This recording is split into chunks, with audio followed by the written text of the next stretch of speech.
Al-Quran menjelaskan, A'udzubillahi minasyaitonirrajim, sanurihim ayatina fil afaq wa fi anfusihim hatta yatabayyana lahum annahul haqq. Aku akan memperlihatkan kepada manusia keberadaanku dari segenap penjuru dan pada diri mereka sendiri. Jadi aku menyatakan diriku itu ada melalui alam semesta. Jadi Tuhanku tidak menyatakan dirinya ada dengan menjadi bayi. Sebelum pencipta menciptakan alam semesta, menciptakan manusia, menciptakan pikiran manusia, tak ada manusia yang bisa kemudian mengetahui bahwa Tuhan itu ada. Bahkan untuk mengetahui dirinya saja ada itu tidak, apalagi mengetahui Tuhan ada. Nah, jadi Tuhan saya itu kawan tidak serupa dengan makhluk sehingga tidak bisa diumpamakan dengan makhluk. Demikian sementara. Silakan kau paparkan Tuhanmu dulu. Ya. Oke. Jangan nyebrang dulu ya. Jangan nyebrang dulu. Paparkan dulu Tuhanmu siapa. Silakan. Oke. Tuhan saya adalah Bapa di surga. Oke. Yang memberitakan adalah Yesus. Karena Yesus adalah firman yang bersumber dari Bapa itu sendiri. Oke. Jadi jelas keberadaan Bapa di surga ada, Maha Pencipta. Oke. Tapi yang saya pertanyakan ya, Allah SWT dari siapa? Punya bertanya. Kau jelaskan dulu Tuhanmu Bapa itu yang mana, yang bertanduk 7 bermata 7 itu kah? Yang jelas apa yang Yesus jelas? berkata ya, Bapa di surga. Oke. Nah, nggak ada namanya Tuhanmu, yang ada namanya Allah SWT namanya ya. Oke. Itu entah siapa yang berita membuat namanya itu si Allah SWT. Entah bapaknya, entah mamanya, kita nggak tahu. Tapi kalau Tuhan saya nggak ada namanya, Bapa di surga yang Maha Pencipta. Oh gitu. Iya. Is waktunya, nggak nyoba lagi. Dia. Allahu Akbar. Jadi berbicara mengenai Allah Subhanahu Wa Taala, pencipta langit dan bumi, itu menyatakan dirinya sebagai Sang Yang Maha Tinggi. Kalau dikatakan Sang Maha Tinggi, berarti Tuhan itu ada di hakikat yang tinggi, tidak turun ke bumi jadi bayi. Makanya dikatakan di dalam Al-Quran, A'udzubillahi minasyaitonirrajim, Sabbihisma rabbikal a'la, sucikanlah nama Tuhanmu yang Maha Tinggi. Jadi Tuhan saya itu Maha Tinggi. Nah, kalau kamu mengatakan Bapa, itu Tuhannya Yahudi. Tuhannya Yahudi itu yang mereka sembah, mereka gelari dengan gelar Bapa. Setahu saya Tuhanmu itu gelarnya Kristus. Iya kan? Nah, Tuhanmu itu kau bisa tahu dia ada dengan cara apa? Silakan. Oke, saya jawab. Tuhan saya Yesus Kristus benar. Karena saya mengikuti firman-Nya dan semua hukumnya. Saya taat. Ya, definisi Tuhan. Ya. Tapi Tuhan saya yang Maha Pencipta adalah Bapa di surga. Oke, you understand? Jadi yang kau bilang Allah SWT tidak ada serupa dengan makhluknya, ya benar, karena bitisnya terbalik dan tangannya kanan semua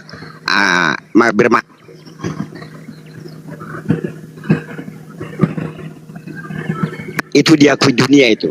Ya, tidak ada serupa dan segambar dengan makhluknya, karena bitisnya tadi terbalik, tangannya kanan semua dan bermata satu.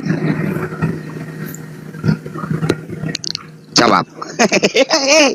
Ya, coba waktu saya serahkan ke kamu tunjukkan dalil di mana Tuhan saya dikatakan Tuhannya satu. Silakan. Kamu mengakui kah? Saya minta dalil. Kanan semua? Saya minta dalil. Silakan kamu tunjukkan. Ada di hadis. Ya, silakan kamu tunjukkan. Enggak perlu kita harus tunjuk. Kamu mengakui itu enggak? Saya tidak mengakui kalau kamu mensifati Tuhanku dengan sifat manusia. Astagfirullahaladzim. Tadi saya sudah mengatakan kepadamu bahwa Tuhanku itu laisa kamitslihi syai'. Artinya Tuhan saya itu tidak serupa dengan makhluk. Tapi kamu mensifati Tuhanku tangannya kanan semua dua, kamu mensifatinya dengan makhluk. Berarti otakmu robek, kan gitu. Loh. Nah, kalau saya berbicara mengenai yang mensifati yang seperti itu, boleh nggak saya mengatakan bahwa Tuhanmu itu bermata 7 dan bertanduk 7? Matanya 7 dan tanduknya 7. Sekarang Juma ya. Jawab dulu. Tidak Jawab debat, dulu. ya, anda Jawab perlu dulu. menunjukkan data. Jawab dulu. Kita mengakui kejujuran. Jawab dulu. Saya kan sudah menjawabmu. Kalau yang kau katakan, kau mensifati Tuhanku dengan sifat makhluk, saya katakan saya tolak. Tetapi kalau kamu sifati Tuhanku dengan kekuasaannya, laisa kamitslihi syai', berarti kekuasaannya yang adalah tangan kanan itu berlipat kali ganda, maksudnya di situ. Nah, sekarang saya tanya samamu. Di dalam kitabmu Wahyu 5 nomor 6 dikatakan Tuhanmu itu matanya 7 dan tanduknya ada 7. Apakah demikian ada? Bisa kau gambarkan bentuknya? Bisa kau gambarkan bentuknya kepada saya? Tuhanmu itu. Oke, tunjuk. Kalau ini ya perlu saya buktikan dulu. Tunjukkan di mana ayatnya. Wahyu 5 Jadi nomor siapa 6. yang berkata di situ? Wahyu 5 nomor 6. Tunjukkan apa itu kata metafora. Wahyu 5 metafora. Biar saya jelaskan itu. Metafora. Itu nanti Metafora. Ya. Metafora. Ngerti metafora atau itu Metafora. Ya, Apa tunjukkan. pula metafora? Aku melihat. Ya, Dalilnya tunjukkan. begitu. Kalau ini buktikan karena nggak pernah. Dalilnya berkata aku melihat. Kalau penulis Wahyu melihat, apakah itu metafora?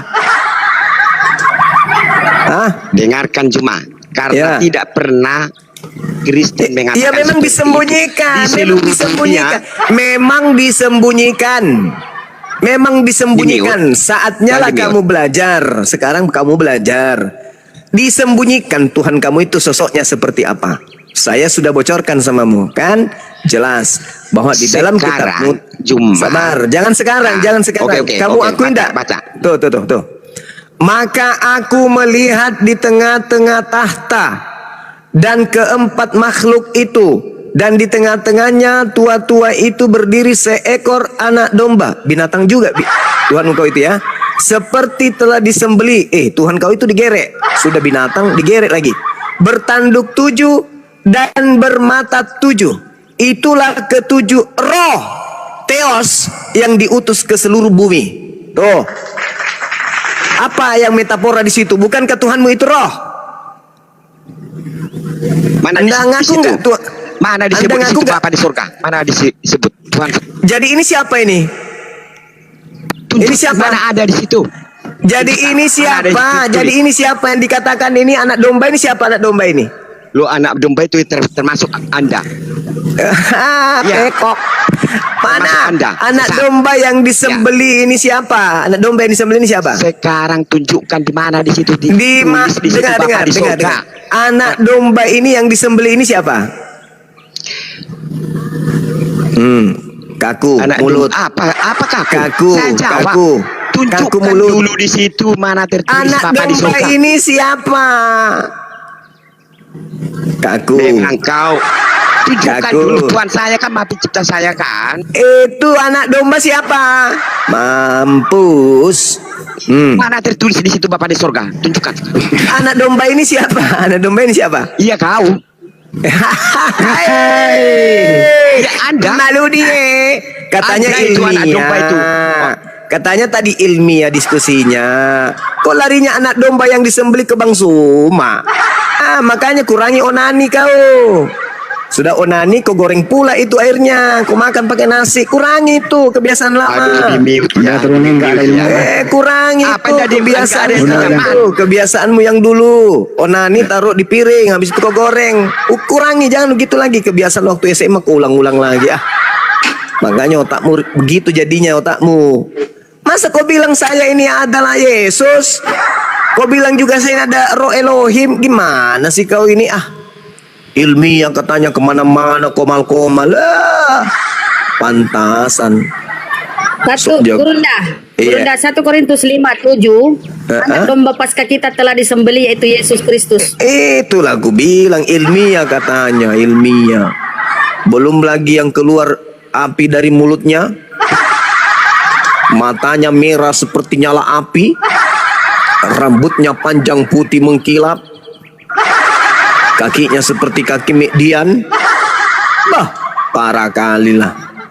Itu apaan yang kayak gitu? Belum lagi dia datang turun ke bumi menggunakan kursi rodanya nyala api. Tuhan duduk di kursi roda. Megaloman. Kursi rider itu yang duduk kursi roda nyala api. Kau Mana pikir, dia kenapa turun? kau pikir hebat. Percuma lah orang kayak gitu, orang mabuk. Assalamualaikum Bunda Rahma. Bagus. Waalaikumsalam. Bagusan Avanza ini masih mau belajar Banyuma. Sama, Avanza ini juga 1-2 ini Avanza. Dia Jadi sering Tuhannya makan tadi upilnya. mata 7 ya Bang Juma? Udah siap. Iya Bun, matanya 7, hidungnya Tanduk 1, Waduh. tanduknya 7. Ngeri kali itu. Kalau Bukannya giginya saya jin nggak tahu ya. Iprit tuh. Jin iprit Bang Juma itu. Iya sih kalau di kita. Cuma.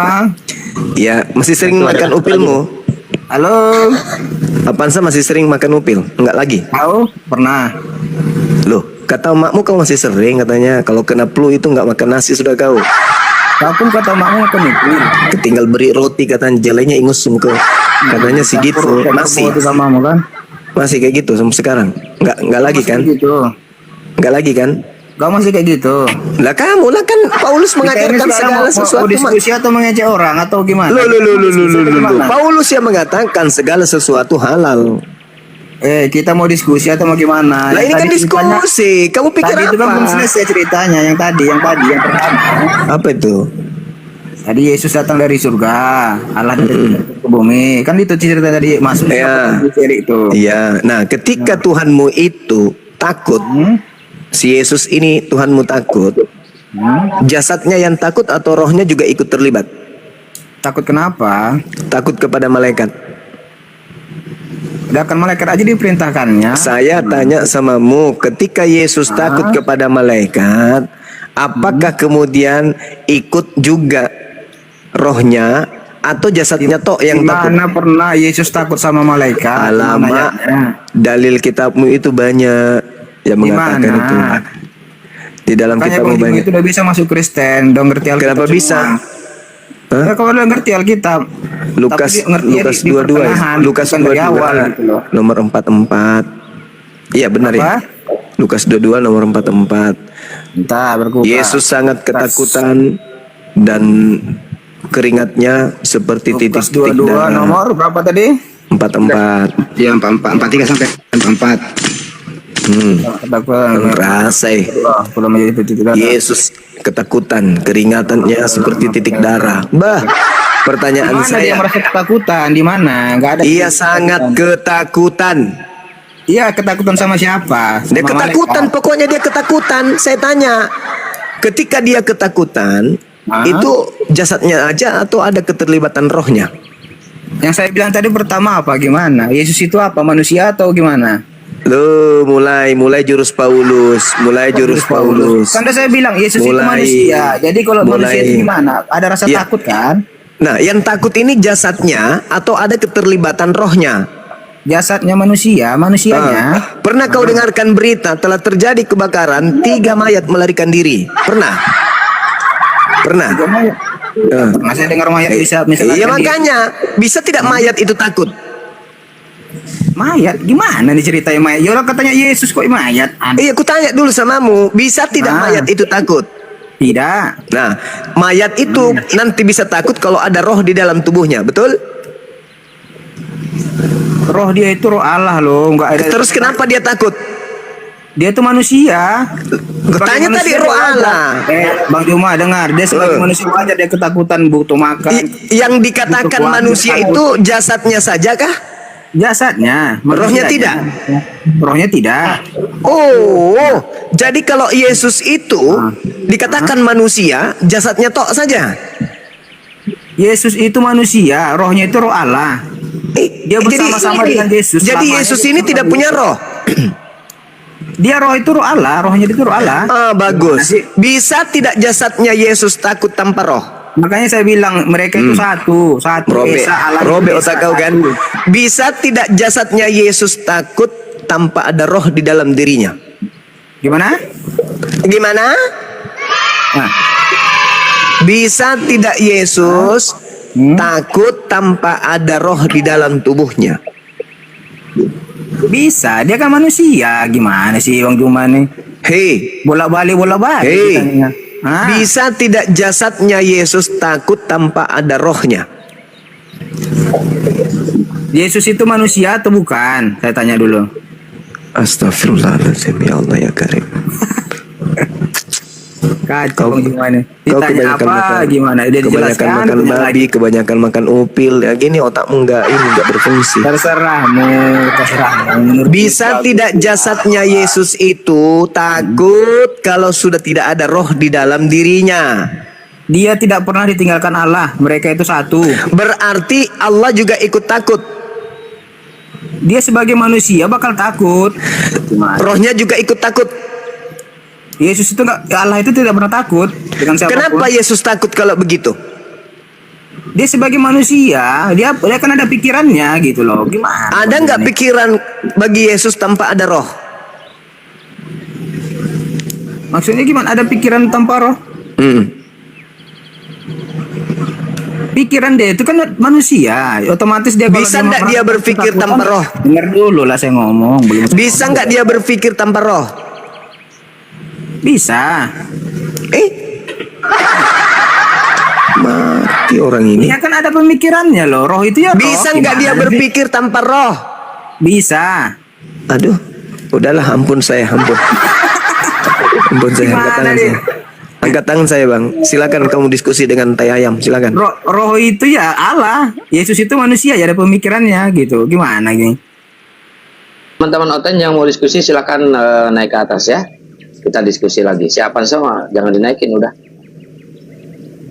Ya, sementara menunggu Oten apa saya bisa berbicara? Boleh bang, boleh bang. Ya, ya, oke. Oh Pak Dance ya, silakan Pak Dance. Ya, ya. Saya ingin menyampaikan ya sesuatu yang selalu disampaikan oleh Oten. Katanya firman telah menjadi manusia. Mari kita melihat ya pengertian firman yang sebetulnya. Ada dua hal, yakni logos dan rema. Kalau logos itu tulisan, firman dalam bentuk tulisan, dalam bahasa Ibrani dabar. Lalu rema itu lisan, suara langsung yang Allah sampaikan melalui malaikat kepada para nabi atau rasul. Lalu suara yang mereka dengar itu dalam bentuk perkataan yang disampaikan oleh Allah melalui malaikat kepada nabi atau rasul ditulis. Dan tulisan itu adalah logos dalam bahasa Yunani, dalam bahasa Ibrani dabar. Jadi dari rema menjadi logos, dari dabar menjadi amar atau semen, ya. Nah, saya ingin menyampaikan sesuatu. Saya gali dalam bahasa Yunani, ya maaf saya belum bisa open cam, ya karena ini akun baru. Akun en arke en hologos, kai hologos en pros tonteon, kai theos en hologos. Nah di sini ditulis logos. Logos ini artinya firman dalam bentuk tulisan. Nah, yang paling ya menyolok Oten pelintir pada kalimat terakhir. Sebetulnya disebutkan theos hologos. Artinya Tuhan adalah ilmu. Kenapa? Karena theos itu tidak bisa diterjemahkan Allah, tetapi sesembahan ilah atau Tuhan. Nah, yang sebetulnya logos di akhir, tetapi dalam Bible Kristen Allah atau Tuhan itu di akhir. Seharusnya theos and hologos, ya. Tuhan adalah ilmu. Tetapi ini dibalik, ya. Firman adalah Allah. Nah, mari kita melihat pada ayatnya yang ketiga. Pantati autu egeneto. Segala sesuatu dijadikan melalui dia. Jadi di sini ada kata dalam bahasa Yunani di, melalui, bukan oleh. Jadi di sini kata melalui maka firman itu betul-betul keluar daripada mulut Allah. Jadi melalui firman Allah, bukan sosok Yesus. Ya, kenapa saya katakan ini bukan sosok Yesus? Karena Kejadian pasal 1 ayatnya yang ketiga, berfirmanlah Allah. Jadi di sini tidak ada campur tangan sosok ciptaan. Oke, mari kita menggali ke ayatnya yang ke-14. Saya baca pada Bible yang dikeluarkan oleh Lembaga Alkitab Indonesia Jakarta tahun 2000. Ayatnya yang ke-14. Ya, sebelumnya saya kasih tahu dulu ya teman-teman, Pak Dance Mumek ini mantan pendeta ya. Dulu beberapa kali debat, 3 kali kalau nggak salah ya, debat terakhir dengan Gurunda Juma, dan yang terakhir itu dia masih menjabat sebagai pendeta aktif ya, jemaatnya masih ada. Masya Allah, Gurunda Pak Dance Mumek ini disahadatkan oleh Gurunda Juma. Masya Allah dulu ya, zaman di Jum ya. Yeah. Keren nih. Ya, memang terakhir saya sebelum saya mualaf, terakhir saya dialog dengan Bang Suma. Tapi saya lanjutkan dulu ya. Ayatnya ke-14. Ya, siap. Kalam itu telah menjadi manusia. Nah, perhatikan baik-baik. Kalam itu adalah tulisan. Telah menjadi manusia. Nah, kata menjadi ya, dalam bahasa Yunani egeneto. Strong number melalui interlinear, egeneto dalam bahasa Inggrisnya melalui strong number arise, muncul. Lalu kedua be assemble, dipasang. Nah, ini memiliki makna bahwa tulisan atau firman dalam bentuk logos itu diterima oleh manusia, sosok manusia. Kalau toh Oten mengatakan manusia itu adalah Yesus dalam bahasa Yunani sat daging, itu tidak salah. Tetapi kata egeneto sekali lagi dalam strong number arise, muncul. Di sini mengungkapkan bahwa firman itu muncul pada manusia. Firman itu menguasai manusia. Nah, saya buktikan pada kalimat-kalimat berikutnya. Masih dalam konteks Yohanes pasal 1 ayat 14. Mari saya baca terus. Iya, kalam itu telah menjadi manusia, lalu tinggal di antara kita. Nah, perhatiin baik-baik kata tinggal. Nah, ini sosok ya yang menguasai Yesus itu tinggal bersama kita, bukan Yesusnya.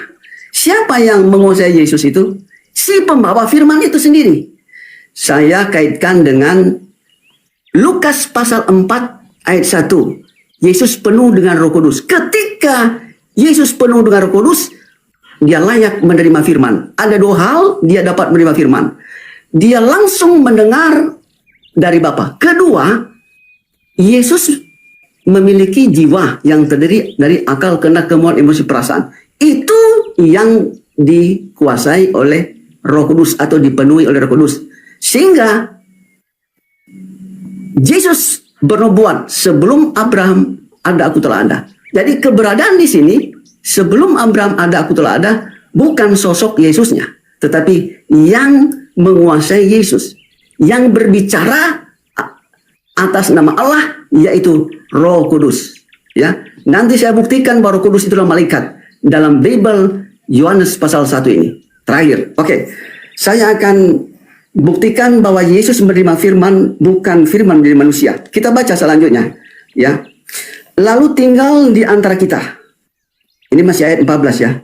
Dan kita telah melihat kemuliaannya, yaitu kemuliaan yang diterimanya sebagai anak tunggal yang datang dari Sang Bapa. Di sini disebutkan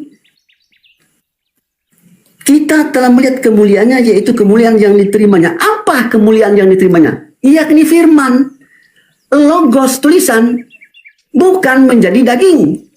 Tidak ada dalam ilmu kedokteran tulisan itu menjadi daging. Tidak pernah ada. Tetapi tulisan kalimat Allah itu ada pada daging. Dalam arti firman itu adalah ilmu yang menguasai manusia sebagai daging. Sekali lagi saya katakan, ya, Yesus menerima firman pada kalimat berikutnya ini. Saya ulangi. Ya, bila perlu 1000 kali saya ulangi. Yaitu kemuliaan yang diterimanya sebagai anak tunggal yang datang dari Sang Bapa. Lalu disebutkan dari anak tunggal. Apa yang dimaksudkan anak? Anak artinya dengan dengaran kepada Bapa. Yesus dengan dengaran kepada Tuhannya. Oke, mari kita melihat bukti bahwa Yesus menerima firman masih dalam konteks Yohanes 1. Saya tidak akan keluar. Mari kita melihat. Pada ayatnya yang ke-36 disebutkan ketika ia melihat Yesus lewat, ia berkata, "Lihat, inilah anak domba Allah." Nah, kalau tuh di sini disebutkan seperti pandangan para oten, Allah telah menjadi manusia Yesus, tidak pernah ada pada ayat 36 ini. Yaitu justru Yesus disebut anak domba Allah. Dia disebutkan domba, artinya binatang. Kalau tuh Allah telah menjadi manusia, maka pada ayat-ayat berikut ini tidak ada lagi kata domba, tapi Allah. Selanjutnya ayatnya yang ke-45. Dengarkan saya. Pak De. Kita Saya diskusi masih dulu. Udah malam. berbicara dalam konteks pasal 1. 45. Ini ayat 45, Yohanes pasal 1 ayat 45. Filipus menemui Nathanael dan berkata kepadanya, "Kami telah menemukan, Bang Juma, kami telah menemukan dia Sama yang ya. disebut oleh Musa dalam Taurat dan oleh Nabi-Nabi, yaitu Yesus, anak Yusuf dari Nazaret." Nah, lagi-lagi di sini membantah bahwa Allah telah menjadi manusia. Kenapa? Di sini disebutkan Yesus, anak dari Yusuf. Berarti Yohanes pasal 1 ayat 14 itu mengkonformasikan bahwa Yesus adalah manusia menerima firman. Saya buka rahasianya. Saat mana dia menerima firman? Saat Yohanes melihat Roh Kudus seperti burung merpati tinggal di dalam Yesus, sehingga dia bisa menyampaikan firman. Ini juga searah dengan Yohanes pasal 17 ayat 8. Dia sebagai penerima firman, dan firman dia telah sampaikan. Nah, ya, saya akan tunjukkan bahwa ternyata Roh Kudus itu adalah malaikat. Ya, mari kita membuka masih tetap Yohanes pasal 1. Ya, kalau pada ayatnya yang ke-32 disebutkan Roh itu tinggal kepada Yesus, lalu kita scroll ke bawah ayat 31, terus ya, maksud saya scroll ke bawah ayat 33, 34, 35 sampai ayatnya ke-51. Dengarkan baik-baik ayat 51. Lalu kata Yesus kepadanya, "Sesungguhnya aku berkata kepada kamu, akan melihat langit terbuka dan malaikat-malaikat Allah naik turun pada anak manusia." Malaikat Allah naik turun pada anak manusia. Siapa anak manusia itu? Yesus.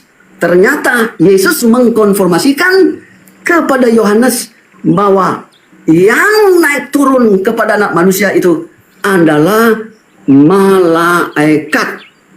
Demikian tambahan saya, silakan diberikan respon. Iya, Masya Allah. Silakan Gurunda. Ilmuwan Pak Dance, Masya Allah, keren. Ya, kalau menyikapi kemudian secara global penyampaian dari saudara kita ya, Pak Dance, Yesus itu kan oleh mereka dikatakan adalah firman, meskipun tidak ada dalil yang mengatakan Yesus itu adalah firman secara terang-terangan ya. Tetapi yang benar adalah Yesus itu adalah penerima firman. Maka sebagai penerima firman, tentu dia adalah nabi. Dan karena firman ini diperintahkan untuk disampaikan kepada Bani Israel, maka dia naik level menjadi rasul. Nah, data yang terakhir tadi itu kuncinya. Apa itu? Yohanes 1 nomor 51. Malaikat naik turun. Untuk apa malaikat naik turun? Untuk menyampaikan firman kepada Yesus. Itu yang bisa disampaikan. Jadi Yesus itu seorang nabi, Yesus itu adalah seorang rasul. Dia bukan Tuhan seperti yang digambarkan oleh teman-teman kita Kristen melalui ajaran Paulus ya dalam 1 Korintus 8. Iya betul. Di situ dikatakan bahwasanya Yesus itu adalah Tuhan. Itu tidak mungkin Yesus itu adalah Tuhan. Dia adalah satu-satunya Tuhan dan Bapa adalah dan Allah adalah satu-satunya Bapa. Jadi jelas sekali bahwa apa yang disampaikan oleh guru kita Pak Dance Mumek, bahwasanya Yesus itu adalah manusia, itu sudah betul, dan dia adalah penerima firman, dan sebagaimana tugas daripada malaikat Gabriel atau Roh Kudus, maka Roh Kudus atau Gabriel lah yang kemudian yang menyampaikan firman kepada Yesus. Jadi Yesus itu bukan firman yang menjadi manusia dalam arti kata firman yang tadinya bersama dengan Tuhan lantas dipercayai Tuhannya yang berupa firman itu turun jadi daging. Itu enggak. Maksudnya adalah kalam yang melekat pada diri Tuhan yang adalah sifat telah melakukan aksi, yaitu berfirman. Dan ketika dia berfirman memberikan instruksi kepada malaikat, malaikat turun menyampaikan kepada Maria, Maria kemudian mengaplikasikan daripada ide atau firman Tuhan tersebut, maka terciptalah anak Maria. Saya kira begitu, teman-teman sekalian. Terima kasih. Iya, Masya Allah. Ini ada Warabo sama Otran, Muslim apa Kristen? Warabo, Otran. Saya Kristen. Oh, baik. Silakan kalau Anda mau menyanggah atau mau diskusi atau bertanya aja, silakan. Saya tadi tertarik dengan kata-kata Pak Dance. Ya, silakan Pak Dance, silakan. Pak Dance tadi mengatakan bahwa lihatlah anak domba Allah yang menghapus dosa dunia. Di situ dikatakan anak domba. Kalau kita lihat, memang tujuan Yesus datang itu untuk menghapus dosa dunia. Makanya dari awal orang Israel itu, Pak, setiap ada salah atau dosa, mereka akan membuat korban penghapus salah atau dosa dengan mempersembahkan anak domba. Tetapi itu dari manusia. Sementara di dalam Yohanes 3:16 dikatakan, karena begitu besar kasih Allah akan dunia ini sehingga dia mengaruniakan anaknya tunggal. Makanya disebut di situ inilah anak domba Allah. Jadi korban penghapus itu nggak datang dari manusia, tetapi datang dari Allah sendiri memberikan korban penghapus anak domba sebagai penghapus dosa. Jadi yang dikatakan bahwa ajaran kasih di Kristen itu adalah Tuhan mengasihi kita dengan cara memberikan jalan kepada kita penghapus dosa. Jadi Allah yang bertindak aktif. Jadi gambaran yang anak domba yang Anda sebutkan tadi jauh banget dari sasaran, Pak. Dari historical dan lain-lainnya itu jauh banget. Pengertiannya itu di mana aja nggak ada yang sesuai dengan pengertian Anda itu. Begitu aja Pak, saya tanggapi. Silakan Pak, kalau mau tanggapi. Izin saya merespon ya. Izin. Anda menyampaikan bahwa Yesus sebagai anak domba menghapus dosa umat manusia. Kalau demikian, ada asumsi bahwa keselamatan itu berdasarkan penebusan dosa. Tetapi ingat, Matius pasal 16 ayatnya yang ke-27, Yesus membantah bahwa keselamatan itu karena perbuatan. Coba baca lagi Yohanes 1:29 tadi Pak. Pada saat bukan saya yang mengatakan Pak. Yesus mati di Bukit Golgota. Ya, coba baca dulu Pak yang keselamatan tadi. itu menurut perbuatannya masing-masing. Saya bacakan ya. Ini bantahan Yesus bahwa keselamatan itu karena penebusan dosa, tetapi karena perbuatan baik. Matius pasal 16 ayatnya yang ke-27. Sebab anak manusia akan datang dalam kemuliaan Bapanya, diiringi malaikat-malaikatnya. Pada waktu itu ia akan membalas setiap orang menurut perbuatannya. Jadi Yesus datang menghakimi kedua kali. Keselamatan itu menurut perbuatannya masing-masing. Jadi bukan karena penebusan dosa. Boleh saya tahu tadi ayat yang mana Pak? Sorry. Oh iya. Matius pasal 17 ayatnya yang ke-27. Matius 17 ayat 27. Iya. Matius Di situ 17 ayat 27. Tuhan datang Matius 17 ayat, sorry. berdasarkan perbuatannya masing-masing. Matius 17 ayat Matius 16 ayatnya yang ke-27. 16. Boleh Anda bacakan supaya Matius 16 ayat 27 saya bacakan. jadi yang bisa mendengarkannya. Sebab anak manusia akan datang dalam kemuliaan Bapanya, diiringi oleh malaikat-malaikatnya, dan pada waktu itu ia akan membalas setiap orang menurut perbuatannya. Menurut perbuatannya. Jadi membalas. Ini ada hubungan upah. Kalau kita melakukan kejahatan, neraka. Kalau kita melakukan kebaikan, itu jannah dan surga. Menurut perbuatan kita. Oke. Yesus tidak pernah menyinggung menurut penebusan dosa. Oke. Dah, saya jawab ya Pak. Iya, Saya tanggapi ya. Yohanes 1 ayat 29 jelas mengatakan, lihatlah anak domba Allah yang menghapus dosa dunia. Jadi nggak ada perlu tafsiran apa-apa. Jelas dikatakan di sana bahwa anak domba itu adalah untuk menghapus dosa dunia. Itu tertulis ya. Kita ngomong yang tertulis dulu nih. Kemudian Anda membantahnya dengan ayat Matius 16 ayat 27 yang mengatakan mengenai membalas setiap orang menurut perbuatannya. Anda kaitkan dengan keselamatan. Ya, padahal di dalam ayat yang Anda bawa itu tidak ada menyatakan tentang keselamatan. Oke, tentang penghapusan dosa sudah jelas disebut bahwa penghapus. Nanti kalau dinamanya penghakiman itu akan ditentukan salah dan dosa setiap orang. Tidak ada dikatakan di sana bahwa perbuatan baiknya akan menghapus perbuatan jahatnya, tetapi membalas sesuai dengan perbuatannya. Penghapus artinya ketika Anda pernah ketika kita sekolah ada yang namanya penghapus. Yang dihapus adalah apa yang sudah tertulis dan yang salah. Nah, itu jelas tertulis, nggak perlu dibantah atau ditafsirkan, udah jelas menghapus dosa. Tetapi yang Anda bawa itu adalah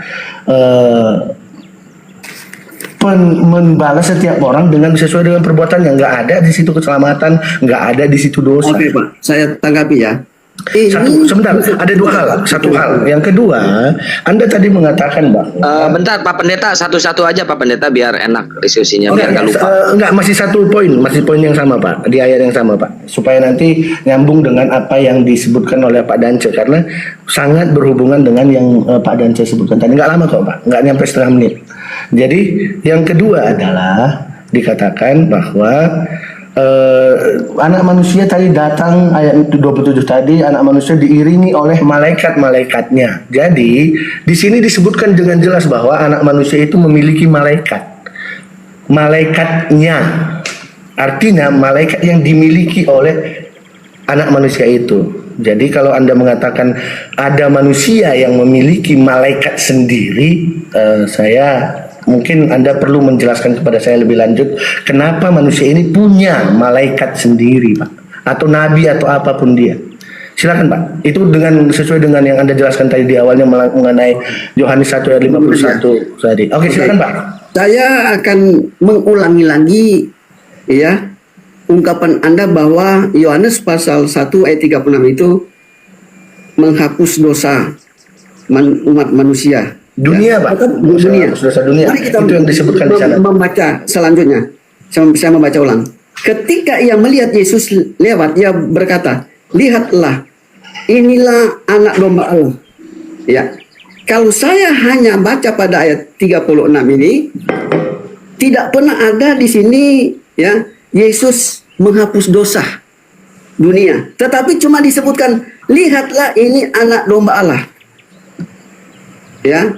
Sekali lagi pada ayatnya 36 ini ya tidak searah dengan Anda katakan bahwa lihatlah anak domba Allah menghapus dosa dunia. Tetapi di sini cuma disebutkan lihatlah anak domba Allah.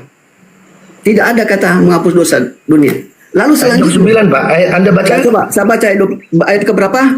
Yohanes 1 ayat 29 Pak. Oh ya, oke. Nah, saya bacakan ayat 29. Nah, lihatlah anak domba Allah yang menghapus dosa dunia. Nah, ini bukan dosa individual. Bedakan individual menghapus dosa manusia dan dunia. Beda.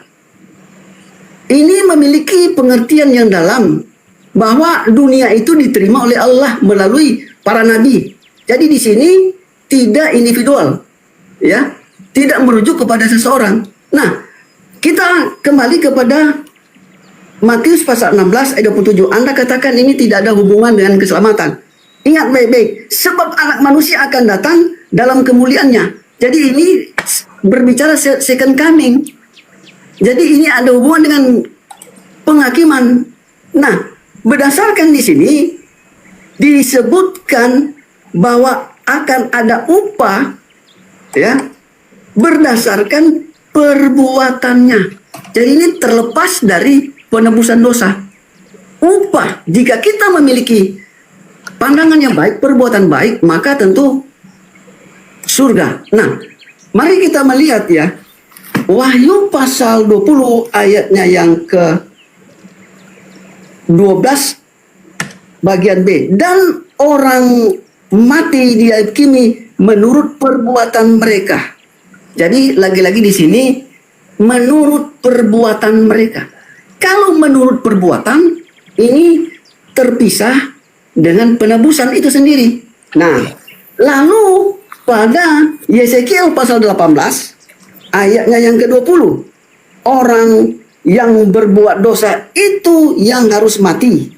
Anak tidak akan turut menanggung kesalahan ayahnya, dan ayahnya tidak akan turut menanggung kesalahannya.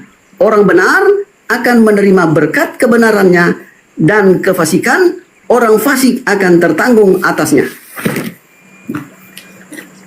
Jadi clear, perjanjian lama dan perjanjian baru mengungkapkan penolakan terhadap penebusan dosa. Oleh karena dosa telah ditebus masuk surga. Tidak ada dalam Bible, tetapi berdasarkan perbuatan baik. Oke, lanjut. Mungkin ada tambahan dari guru saya, Bang Sumah. Silakan. Dan ada Ustadz Alif. Ya, Ustadz Alif atau Gurunda monitor? Gurunda? Ustadz Alif monitor?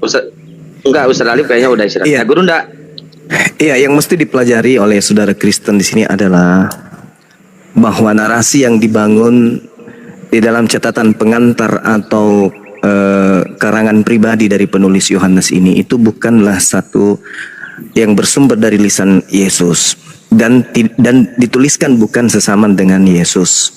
Tetapi ada satu hal yang Anda harus pahami adalah cakupan pesanan dari barat yang menginginkan kemudian mereka menghalalkan segala macam cara dengan menggunakan opini bahwa dengan matinya Kristus itu adalah untuk nebus dosa, maka kalian sekarang sudah bisa makan babi, makan apapun yang kau kehendaki, minum apapun yang kamu kehendaki. Itu sebenarnya muatan dan yang cakupan yang ingin diajarkan kemudian oleh Yohanes. Ingat, kita selalu berpola kepada Yohanes 21 nomor 24-25 bahwa ternyata yang menuliskan buku Yohanes ini itu bukan murid Yesus, tetapi orang yang tidak dikenal, entah siapa, yang kemudian menuliskan kesaksian-kesaksian. Artinya bukan firman Tuhan dan bukan juga sabda Yesus langsung, tetapi hanya berita-berita yang didengarkan oleh penulis Yohanes dan disusunnya kemudian dan disesuaikan dengan selera yang memesankan, yang memesan informasi itu. Nah, terkait dengan Yesus, kalau pengarang Yohanes mengatakan inilah domba penghapus dosa, ini penghinaan. Kenapa? Di dalam tradisi Yudaism, Imamat 1 nomor 2, itu perintahnya jelas. Katakanlah kepada orang Yahudi, apabila mereka hendak mempersembahkan korban penebus dosa, maka hendaklah mereka mempersembahkan binatang ternak, domba, kambing, sapi, lembu. Itu kaidah yang betul. Sampai penulis Yohanes juga paham, sehingga memplesetkan. Dia memplesetkan kalau Yesus itu adalah domba, supaya tidak melanggar kekudusan prosesi pembebasan orang-orang Yahudi dari dosa mereka. Harus menggunakan binatang. Kenapa? Karena penulis Yohanes ini juga orang pintar. Dia tahu kalau di dalam tradisi Yudaism mempersembahkan manusia itu pasti larinya ke ajaran Dewa Molok. Sedangkan tradisi Yesus sendiri di dalam Matius 8 nomor 4, perlihatkanlah dirimu kepada imam dan persembahkanlah persembahan penebus dosa sebagaimana yang diperintahkan Musa kepadamu. Nah, jadi kalau Anda membawa narasi Yohanes 1 nomor 29, ya itu bukan sabda Yesus. Dan itu bukan firman Tuhan. Dan kalau Anda mengikuti itu, berarti Anda pengikut penulis Yohanes, bukan pengikut Yesus. Kalau Yesus yang mengatakan AA, BB, Yesus tidak pernah lari dari kaidah yang diucapkan. Persembahkanlah persembahan yang diperintahkan oleh Nabi Musa kepadamu. Apa yang diperintahkan Nabi Musa? Hewan. Begitu juga dalam Matius 19 ketika Yesus ditanya, Guru, ini Yesus nih yang ditanya nih, bukan pendeta, bukan pastor. Guru, ya paman, apa yang harus aku lakukan agar aku bisa memperoleh hidup? Bukan cuma hidup saja, tetapi kekal. Aku mau hidup selama-lamanya. Aku tidak mau mengalami kematian. Apa yang harus aku lakukan? Apa kata Yesus? Rangkaian daripada ucapan dan perintah, kaidah, larangan, ketetapan, ketentuan Yesus semua sebutkan. Tidak ada satupun di antaranya bunuhlah aku supaya kau dapat hidup. Nggak ada itu. Nggak ada. Malah perintahnya yang pertama apa? Jangan kau membunuh. Jadi jangan kau persembahkan Yesus sebagai tumbal untuk dosa-dosamu. Jangan. Itu kata Yesus. Matius 19 nomor 16, 17 dan seterusnya. Jadi Kristen ini hanya mengambil pola, oh, kami bebas mau ngapain aja karena kami sudah ditebus. Ya itu derita lu, itu maunya kamu. Tapi adakah itu Yesus ajarkan? Tidak ada sama sekali. Benar kata guru saya tadi, kalau Anda mau hidup, maka lakukanlah kebaikan-kebaikan. Itu tadi tuh, jangan begini, jangan begono, hormati orang tua. Itu perintah Yesus tuh. Apa kata orang yang bertanya? Semua telah aku lakukan guru. Satu lagi kalau begitu. Apa itu? Jual semua hartamu dan berikan kepada si miskin. Wah, keren kali ajaran Yesus nih. Tapi Kristen muncul dari barat, oh enggak, darah Yesus itu. Ini ajaran sibilisisis. Karena hanya iblis yang menginginkan darah manusia. Kalau pencipta langit dan bumi, jangankan kita, jangankan Yesus, Nabi Abraham aja ketika diminta diuji, anakmu serahkan kepadaku. Pokoknya saya nggak mau tahu. Serahkan anakmu yang tunggal itu, yang satu-satunya itu. Sembelih dia, aku yang perintahkan. Nah, dia diuji, Kejadian 22. Apa yang terjadi? Tuhan menghendaki itu. Tuhan menginginkan darahnya? Enggak. Tuhan menggantikannya dengan binatang. Tapi di Kristen lucu. Tuhan menginginkan binatang, digantinya manusia. Itu yang perlu Anda pahami. Jadi menebus dosa dengan darah manusia itu adalah ajaran setan. Selesai. Oke, saya jawab ya. Ya, silakan. Saya jawab. Oke. Pertama tadi dikatakan, saya jawab, tanggapin dulu Mas Dance. Pak Dance tadi mengatakan bahwa itu umum dunia. Memang darah Yesus itu enggak untuk khusus penghapus dosa bagi yang mau. Penghapus dosa itu disediakan untuk semuanya. Siapapun yang mau menerima penghapusan itu akan menerimanya. Jadi bukan ada kata eksklusif untuk siapa. Jelas memang di Alkitab itu ditulis menghapus dosa dunia. Siapa dunianya? Siapa pelaku dosa di dalam dunia ini? Jadi disediakan itu penghapusnya. Yang kedua tadi itu tanggapan saya atas Dance karena nggak ada lagi yang dikomentari yang lain. Kemudian saya menanggapi mengenai Juma ya. Juma tadi mengatakan bahwa ada ajaran dari Barat yang mengkondisikan supaya kelihatan A, B, C, D, E dan lain-lain. Tetapi sumber yang diambil adalah kitab yang sama. Ini saya nggak paham dengan cara berpikir Anda. Karena dari sumber yang sama Anda pilah-pilah, ini propaganda Barat, ini ajaran Yesus yang benar. Anda kutip lagi, keren loh ajaran Yesus bahwa mengatakan begini, tapi sumber yang sama. Sementara tulisan yang lain Anda katakan, oh ini propaganda Barat. Saya sama sekali nggak mengerti cara berpikir Anda.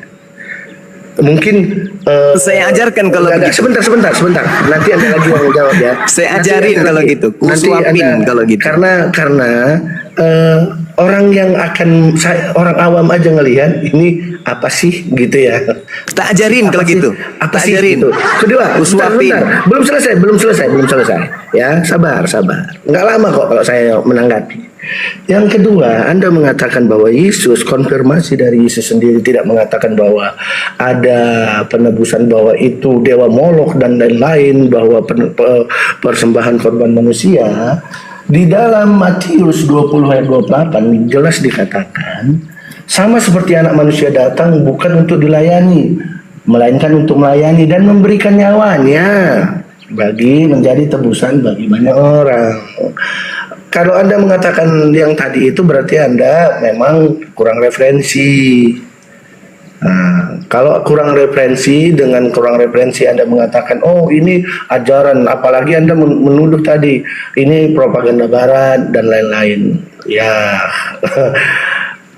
saya hanya menunjukkan bahwa ada nih yang mengatakan bahwa dia memberikan nyawanya untuk tebusan. Jadi kata-kata Anda tadi sama sekali nggak menyentuh sama sekali, malahan terlihat ngarang, Mas. Oke, Mas, silakan, Mas. Kita ajarin ya, Dek. Kita ajarin ya.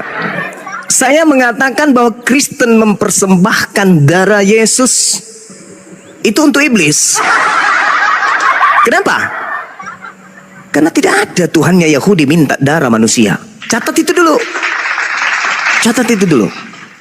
Kenapa Anda menerjemahkan Matius 20 nomor 28 itu mempersembahkan nyawanya menjadi tebusan bagi orang lain? Kenapa? Karena Anda penyembah setan, Anda penyembah iblis. Saya berjuang siang dan malam mempertaruhkan dan memberikan nyawaku untuk anak-anakku demi untuk menebus utang-utangnya. Bukan berarti saya harus mati, nebus dosa mereka, nebus utang mereka. Anda menerjemahkan itu kan Anda pengikut setan. Maaf ya, saya kalau orang yang merasa pintar, saya belak-belakan aja. Tak ajarin, tak suapin supaya kau sehat.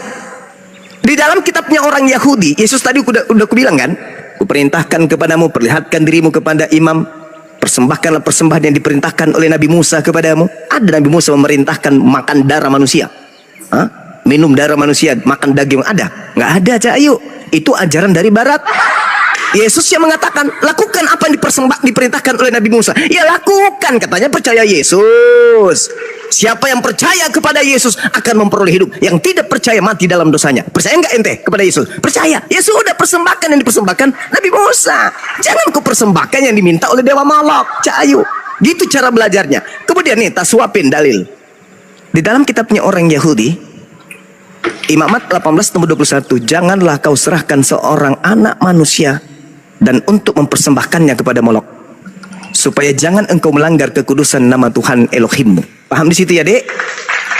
Kalau ada orang yang mempersembahkan anak manusia, entah ikut dewa Molok kepada bom-bom kepada tukul, kepada panjul, kepada tuyul, kalau dia mempersembahkan darah manusia, Dek, itu sudah merusak tatanan kekudusan Elohim, nama Elohim itu. Saya lanjut ya, Dek ya. Nah, biar kamu itu disuampin supaya pintar bisa berjalan. Di dalam Imamat 20, Dek, nomor 3. Aku Tuhan, aku sendiri yang akan menentang orang itu dan akan melenyapkan dia dari tengah-tengah bangsanya karena dia telah menyerahkan seorang anak manusia kepada dewa Molok. Sampai sini paham, Dek? Jangan kau tantang itu, Dek. Di dalam Bibelmu itu tertulis, di dalam Bibel yang kalian curi dari orang-orang Yahudi, Dek. Kenapa kemudian saya mengambil data di dalam Bibelmu yang amburadul seperti itu, yang saling cakar-cakaran kayak gitu? Karena Al-Quran saya sudah menerangkan itu, Dek. Ya ahlal kitab, lima talbisunal haqqa bil batil. Wahai ahli kitab, mengapa engkau mencampur adukkan yang batil dan yang hak? Lalu kemudian kau terjemahkan dan kau bagi-bagikan kepada orang-orang cupu yang tak punya hak tentang kitab tersebut. Ingat, Injil hanya untuk orang Israel, Yesus hanya untuk orang Israel. Kitabnya Yahudi, kitab Tanakh hanya untuk orang Israel. Kalian bukan orang Israel. Injil kalian tidak punya hak. Kitab Tanakh kalian juga tidak punya hak. Kalian hanyalah penumpang gelap dari barat yang kurang kerjaan. Sampai situ paham, Dek? Nah, tak ajarin lagi, tak suapin. Imamat 1 nomor 2. Katakanlah kepada orang Yahudi. Anda kan bukan orang Yahudi, jadi Anda mempersembahkan nenekmu, tantemu, kakekmu, opungmu. Ya silakan aja. Ente bukan orang Yahudi. Katakan kepada orang Yahudi, berbicaralah kepada mereka. Apabila engkau berbicara kepada mereka, katakan kepada mereka, jika seseorang di antaramu hendak mempersembahkan persembahan kepada Elohim, harus wajib mempersembahkan persembahan itu, yaitu hewan ternak, lembu, sapi, kambing, domba. Ada manusia di situ, Dek? Ada? Tidak ada, Dek. Jadi bagi umat Islam kalian itu pelawak, apalagi bagi Yahudi. Tidak ada ajaran para nabi meminta persembahan manusia. Apalagi katanya Tuhan yang kau persembahkan, ya. Ya, Dek. Kebalik otakmu, Dek. Otakmu kebalik, Dek. Otakmu kebalik. Jasadmu bertumbuh, otakmu mengkerdil. Tidak ada itu Tuhan minta dosa orang manusia itu dihapuskan dengan darah manusia, Dek. Kalau Anda lihat di dalam kitabnya orang Yahudi, Dek, 2 Tawarik 7 nomor 14, Dek, apa kata Tuhannya orang Yahudi, Dek? Bikin malu Kristen ini. Kalau kita baca dalil kitabnya orang Yahudi, Dek, yang kalian pinjam, kalian tenteng tapi kalian hanya sebagai aksesoris doang, nggak pelajari. Umatku yang atas namaku disebut merendahkan diri, berdoa dan mencari wajahku, lalu berbalik dari jalan-jalannya yang jahat. Apa kata Tuhan, Dek? Aku akan mendengarkan dari surga mereka dan aku akan mengampuni dosa mereka dari surga. Gitu, Dek. Jadi orang-orang Yahudi, Dek, kalau melakukan dosa, Dek, mereka bertaubat, Tuhannya yang di surga mendengarkan dan menghapuskannya dari surga, Dek. Tidak turun jadi bayi, Dek, jadi bayi. Kalau yang turun jadi sabar dulu, Dek. Kalau yang turun jadi manusia, Dek, nebus dosa, Dek, itu Krishna, Atis, Wisnu, siapa lagi, Dek? Hercules, siapa lagi, Dek? Zeus. Nah, itu Yesus. Nah, itu Tuhan kau tuh. Tapi agama samawi tidak mengenal seperti itu, Dek.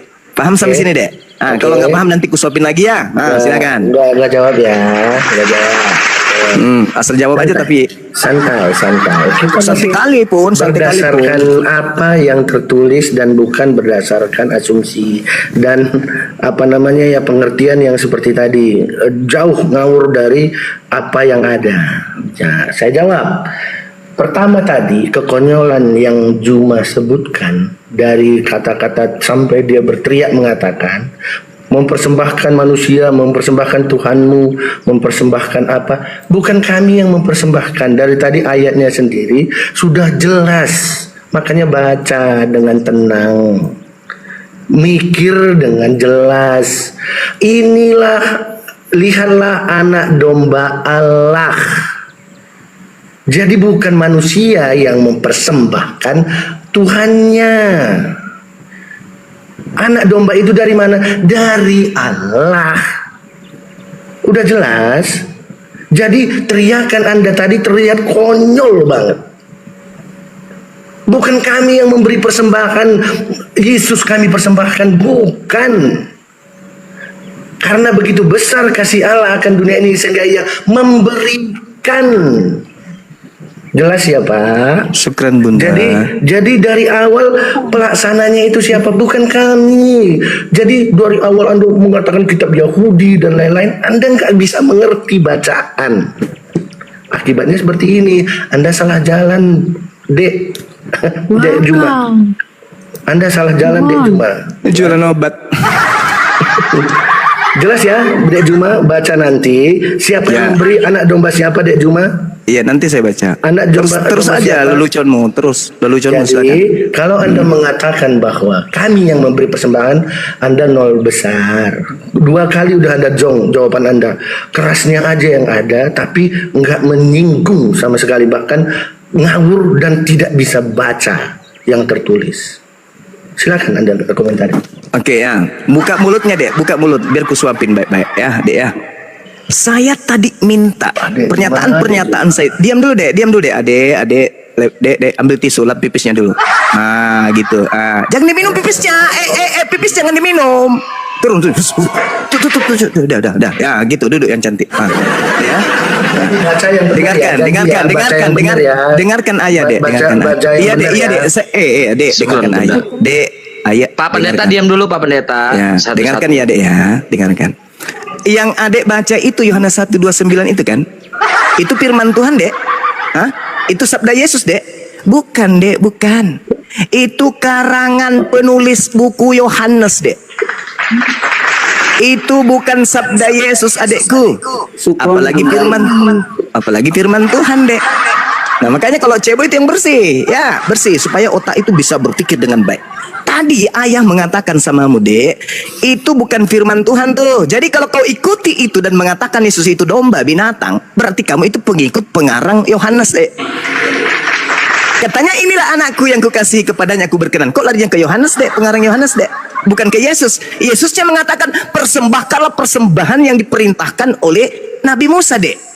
Bukan yang diperintahkan oleh pengarang Yohanes, Dek. Nah, makanya kalau cebo itu ya cebo yang bersih, jangan pakai air 1 sendok ya. Sekarang saya ingin bertanya sama Dek. Kalau kamu kemudian menginginkan tebusan dosamu dengan Yesusmu itu yang si Kristus itu dijadikan tumbal di atas salib, saya pingin tahu, Dek, udah sampai mana pengetahuanmu, Dek, tentang kebohongan-kebohongan tentang salib itu, Dek? Aku mau tanya samamu. Lari dari yang tadi, berarti yang tadi penebusan Yesus itu lari. Penebusan Yesus yang mana, Dek? Yesus yang mana, Dek? Enggak ada lagi bantahan. Yang mana, Dek? Yang mana yang harus saya bantah, Dek? Yang mana, Dek? Yang harus saya bantah? Yang mana, Dek? Yohanes 1 nomor 29 itu. Paling enggak gini, Anda mengakui bahwa Anda nggak bisa baca. Yohanes 1 nomor 29, Anda Dek. mengatakan bahwa kami yang memberikan persembahan. Oh itu. Oke. Baik, Dek. Okay. Tak ajarin, Dek. Dek, diam dulu, Dek. Kalau itu, sorry, saya lupa. Aduh, ayah sudah mulai melupakan adiknya ini. Dengarkan saya, Dek. Sorry ya. Ambil pulpen sekarang, Dek. Ambil pulpen. Kau nggak ada pulpen, kau pakai ludah. Tulis di kertas. Nah, dengarkan ayah. Di dalam kitabmu Ibrani 9 nomor 28, Dek, di situ ada kata prospero, Dek. Kata prospero itu apa artinya, adekku? Itu artinya adalah dipersembahkan. Tetapi lagi-lagi lembaga lupa ayat Injil menipu kalian dengan mengatakan prospero itu artinya mengorbankan. Padahal bukan mengorbankan itu, Dek, tetapi dipersembahkan. Pertanyaan saya, adekku, siapa yang mempersembahkan? Dan dipersembahkan kepada siapa? Ayo, Dek. Kata prospero di dalam Ibrani 9 nomor 28 itu, Dek, di situ dijelaskan Yesus itu dipersembahkan. Pertanyaan saya, Dek, siapa yang mempersembahkan dan dipersembahkan kepada siapa? Anda kan bertanya, bukan kami yang mempersembahkan, kan gitu tadi kan? Nah, sekarang saya tanya, siapa yang mempersembahkan Yesus dan dipersembahkan kepada siapa? Bisa jawab, Dek? Kalau tidak bisa, Dek, tangga ada di sebelah kiri, Dek. Silakan. Gampang jawabnya itu. Silakan. Ayo, Dek. Kamu mau main-main dengan saya, Dek? Tentang penguasaan Bible? Kakekmu belum lahir, Dek. Saya udah tamat belajar Bible itu. Yang mempersembahkan si Bilisis dipersembahkan kepada Dewa Molok. Ayo jawab, jujur kau sekarang. Di mana Tuhan menginginkan persembahan manusia? Dan siapa yang mempersembahkan? Ayo, Dek, silakan, Dek. Bisa diam nggak, Jum? Iya, kan saya bertanya, Dek. Jawab dulu. Iya, gua jawab, Jum. Iya, silakan. Pakai data ya, Dek ya. Santai aja, Jum. Iya, pakai data, Dek. Pakai data ya. Pakai data, silakan. Oke, yang kedua, oke. Artinya cuma. Artinya, Dek, saya minta data, Dek. Iya, saya Yesus Kristus dipersembahkan. Pertanyaan saya, dipersembahkan kepada siapa dan siapa yang mempersembahkan? Silakan, Dek, silakan. Berani fokus lagi nih. Silakan. Saya justru mengarahkan Jangan kamu, emosi, Dek. Pak Det. Saya justru mengarahkan kamu, Dek. Silakan. Tenang, Silakan. Jum, tenang. Calm down, Jum. Tenang, Jum, tenang. Silakan, Adek. Ya, kalau lagi orang ngomong diam ya, Jum. Silakan, Dek. Saya mengarahkan bahasamu, Dek, Oke, supaya Jum. tidak gila, Dek. Oke. Nah, silakan. Jangan emosi, Jum. Saya nggak emosi. Ya. Kalau dia nggak jawab pertanyaannya, dikat lah. Nah, oke ya, Jum. Nah, silakan. Silakan. Pertama tadi jelas, inilah anak domba Allah yang Sudah kujawab itu, Udah, Dek. ya. Itu Diam, perkataan Jum. pengarang, Dek. Jum, Saya tidak butuh Jum, pengarang, Dek. Yang saya butuh firman Tuhannya dan sabda Yesusnya, Dek. Jum minta. Itu sudah levelmu Jum naik minta. dikit lah. Naik level naik sedikit. Karena Dinaikkan Anda- sedikit. Levelnya dinaikkan sedikit. Naik level sedikit, naik level. Itu tadi sudah kuucapkan 2 kali loh, kubilang. Yohanes 1 nomor 29 itu karangan penulis Yohanes, si wartawan itu.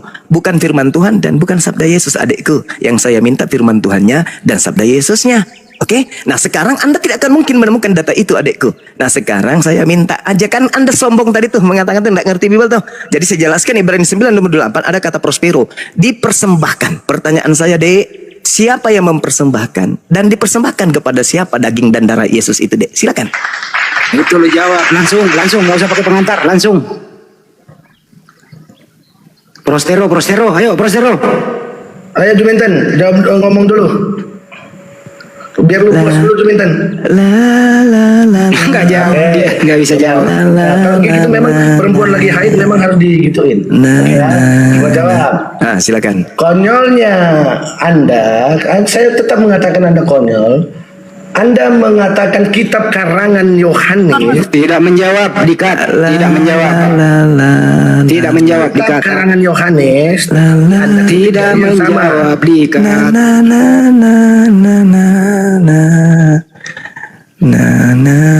Siapakah yang mempersembahkan Yesus dan kepada siapa Yesus dipersembahkan? Itu pertanyaannya.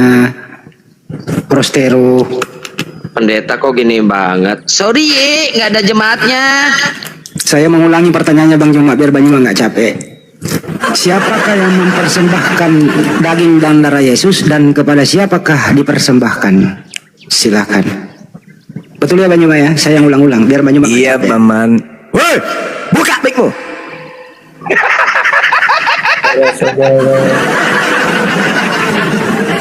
Yang cuma kejar perpuluhan kau.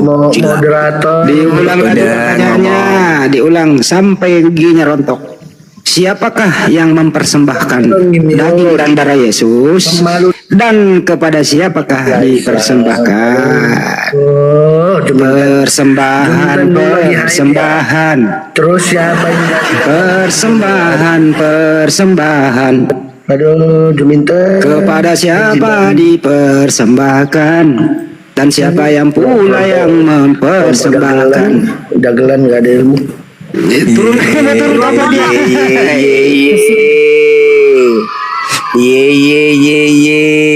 Ditanya baik-baik kok. Dalilnya Ibrani 9:28. Yesus dipersembahkan. Pertanyaan saya, Dek, Yesus dipersembahkan kepada siapa?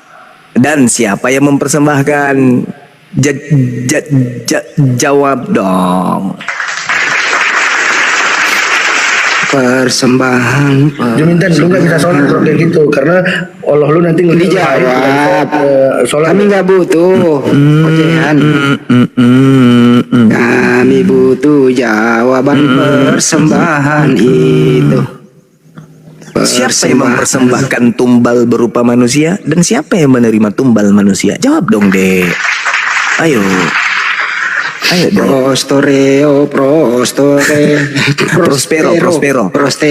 Prospero. Iya.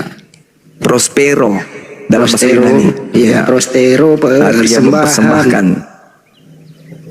Siapa yang mempersembahkan dan Kalau kepada- Prospero persembahan, kalau prosotan terjun bebas. Ayo terjun Iya. aja Pak Pendeta. Itu terjun belum bebas. apa-apa loh. Saya belum tanya yang 1 Korintus 5 nomor 7. Yesus disembeli, di situ dikatakan Yesus disembeli. Ayo. Siapa yang menyembeli Yesus dan untuk apa Yesus disembeli dan dipersembahkan kepada dipersembahkan kepada siapa sembelihan itu?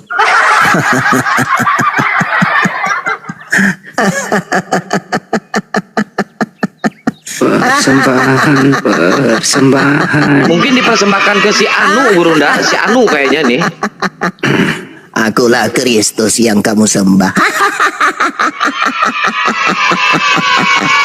Jawab, Dek. Jawab, Dek. Macet nih. Ada Jawab, kunci Dek. Inggris nggak? Kunci Inggris sama apa sih namanya itu kalau baut lagi macet? Apa sih Bingung namanya dia itu? nih. Bingung dia, Bang. Biar licin, oli bekas aja deh. Bingung dia nih. Waduh. Macet. Iya ya, Yesus dipersembahkan kepada siapa ya? Dan siapa yang mempersembahkannya? Bingung dia. Bingung dia. Yang jelas di sini Dewa Molok.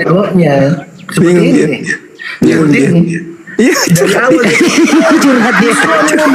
Kristen menyembahkan, mempersembahkan dewa Molok. Yang Jawabannya bukan Kristen loh Mana didudukin. jawabannya? Mana jawabannya?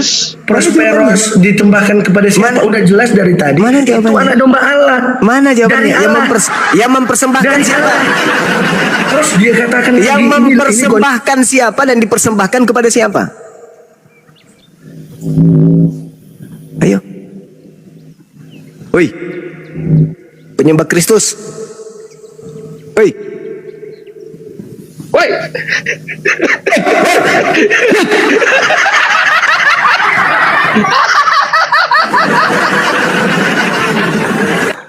Jantungan dia.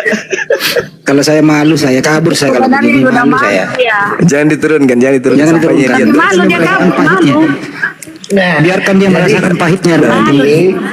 Oke. Biar dulu bunda, biarin aja dia merasakan pahitnya dunia ini. Pahitnya dunia ini itu. Jawab lagi Muslim. Pahitnya dunia ini. Diulang lagi pertanyaannya. Kepada siapakah yang mempersembahkan dan kepada siapakah dipersembahkan manusia ini gitu. Dewa Molok. Jangan Bunda Rama yang jawab, jangan bantu dia biar dia macet. Biar dia merasakan malu di apologet Islam. Kasihan. Nangis dia sudah nangis.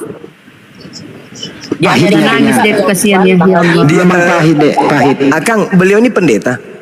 Pendeta Guru. Oh, pendesta, pantas. Aduh. Dulu dia pendekar Bang Joma. Kala dalam kependekaran beralih profesi menjadi pendeta. Pendesta. Ya itulah. Ayo Ustaz. Hancur kepada siapakah? Hancur puluh. Kepada siapakah Yesus dipersembahkan dan siapakah yang mempersembahkan dan kepada siapa dipersembahkan? Persembahan. Berat itu Bang Andi. Iblis Dalam hatinya begini, dalam hatinya begini. Ternyata orang-orang gereja nggak percuma ya sering nyebut-nyebut nama Bang Suma ya. Ternyata memang sama dia berat kali diskusi itu. Sulit kali kemudian mematahkan argumentasi gitu. Juminten, itu anak domba Allah Juminten. Nangis dia nangis. Nangis. Siapkan karung basah. Siapkan karung basah. Yesus dipersembahkan kepada siapa dan siapa yang menerima persembahan itu? Yesus anak domba Juminten, Yesus anak domba Juminten. Dia ngatain Tuhannya sendiri ya binatang. Lucu orang ini. Tuhannya sendiri bilangnya anak binatang katanya.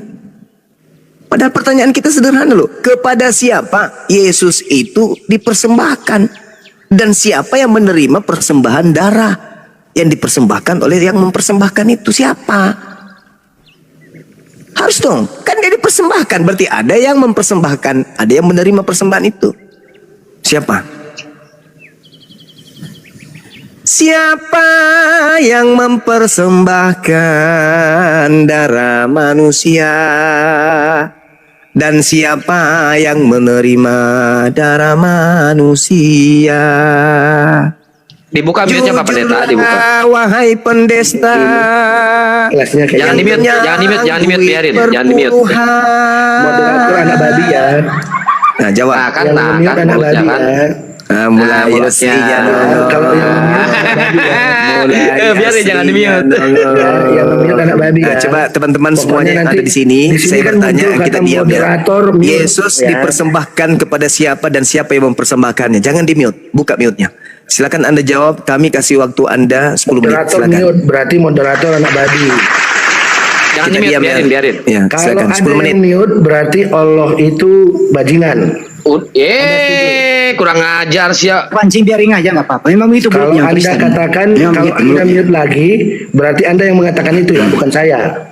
Kalau Anda mute Diam, lagi, yang lain yang muslim diam. Kita kasih kesempatan dia buktikan. Silakan. ya. Kalau Anda mute lagi, seperti tadi, Anda sendiri yang mengatakan, bukan saya. Paham? Oke. Kalau Anda bertanya dipersembahkan, Anda kutip Paulus yang Anda cintai, saya mengatakan bahwa anak domba itu milik Allah. Inilah anak domba Allah. Siapa yang memberi persembahan? Kalau siapa pemiliknya, itulah yang mempersembahkan. Logika sederhana. Itu didukung dengan Yohanes 3:16 saya katakan tadi. Karena begitu besar kasih Allah akan dunia ini, sehingga telah memberikan anaknya yang tunggal, supaya barang siapa percaya kepadanya tidak binasa melainkan beroleh hidup yang kekal. Yohanes menunjuk dia, mengatakan inilah anak domba Allah yang menghapus dosa dunia. Anak domba Allah. Jadi kalau Anda bertanya itu persembahan siapa? Itu persembahan Allah. Diberikan Allah kepada kita untuk menebus dosa. Pemberian Allah kepada manusia sebagai jalan manusia untuk mendapat pengampunan dosa. Ada lagi yang Anda tanya, Slim? Juminten? Nggak terjawab ya, nggak terjawab. Oke, sekarang begini. Kalau Anda membaca Keluaran 29 nomor 14. Tadi ya, lu yang bilang kalau lu kayak gitu. Katanya sudah ngomong gantian. Pokoknya jangan turn off. Gua enggak. Ya, jadi kalau turn off lu yang bilang. Jadi tadi Anda mengatakan ya bahwasanya Tuhan yang mempersembahkan kan ya. Nah, sekarang di dalam Keluaran 29 nomor 14 Tuhan mempersembahkan tai sapi untuk tebus dosa. Pertanyaan saya, kedudukan tai sapi yang ada di Keluaran 29 nomor 14 yang dipersembahkan Tuhan, apakah sama kedudukan tai sapi sebagai penebus dosa dengan kedudukan Kristus yang menebus dosamu? Jawab. Keluar berapa moderator? Potong aja telurmu. Nggak usah gitu. Potong telurmu moderator. Jual, kasih sama Itik. Aku cinta. Oke, keluaran mana berapa? Keluaran berapa Juminten? Tai sapi dipersembahkan Telur Tuhan untuk nebus potong. dosa. Keluaran berapa Juminten?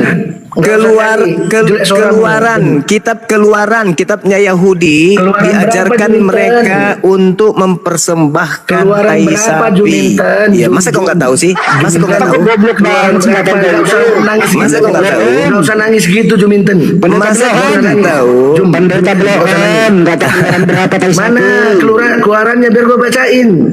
Ya kau cari sendiri. Jangan Kitab kita tanya. Keluaran yang membahas tai sapi sebagai persembahan. Juminten? Jangan kasih tahu. Jangan Ketawa kasih tahu. nangis lu. Jangan kasih tahu. Ya, Sedang syukran. Kita Ya. dengarkan penyembah tai sapi ini. Jadilah Juminten berakrobat. Kita dibilang berakrobat katanya. Di dalam kitab Keluaran sudah jelas-jelas tertulis kotoran sapi dibakar sebagai penebus dosa. Dia nggak tahu dalilnya. Mana ayatnya Juminten? Keluarin 29, keluarin 29. Jangan dikasih tahu, biar dia cari. Ini pendeta PLN ini. Nggak berani kan? Nggak berani kan? Nah, ini mute lagi nih, mute lagi. Kalau mute lagi buang aja. Jadi teman-teman, dia tadi mengakui bahwa Yesus penebus dosa itu dipersembahkan oleh Tuhan dan diterima kembali oleh Tuhan. Berarti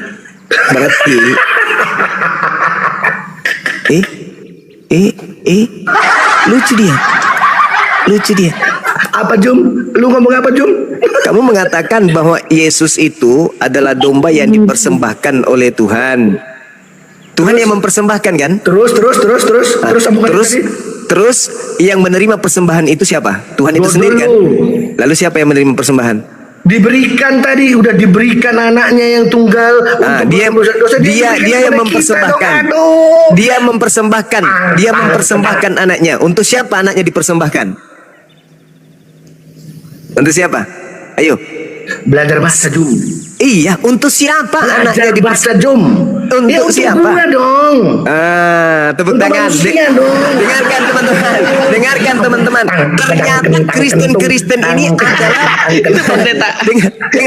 dengar. Ternyata Kristen ini adalah penerima tumbal, teman-teman. Ternyata Kristen ini adalah penerima daripada korban manusia.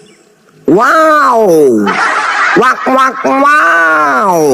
Pernah nggak Anda melihat ada orang bawa sesajen ke pohon yang besar? Ternyata setannya mereka yang ada di pohon ini. Nah, sekarang orang Roma mempersembahkan darah tumbal di atas salib. Ternyata ini adalah dipersembahkan kepada mereka ini, penerima tumbal ini. Wow. Gila, bro. Penerima tumbal. Ya, biar dosanya dihapus Bang Juma. Astagfirullahaladzim, ya Allah ya Karim. Berarti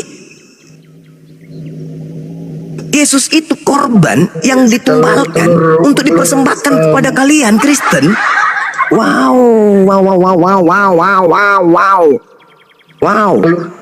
Moderator Gila. Kupikir teman-teman, kupikir mereka ini Yesus itu ditumbalkan untuk dosa mereka. Ternyata bukan. Yesus itu ditumbalkan untuk mereka makan dan mereka minum.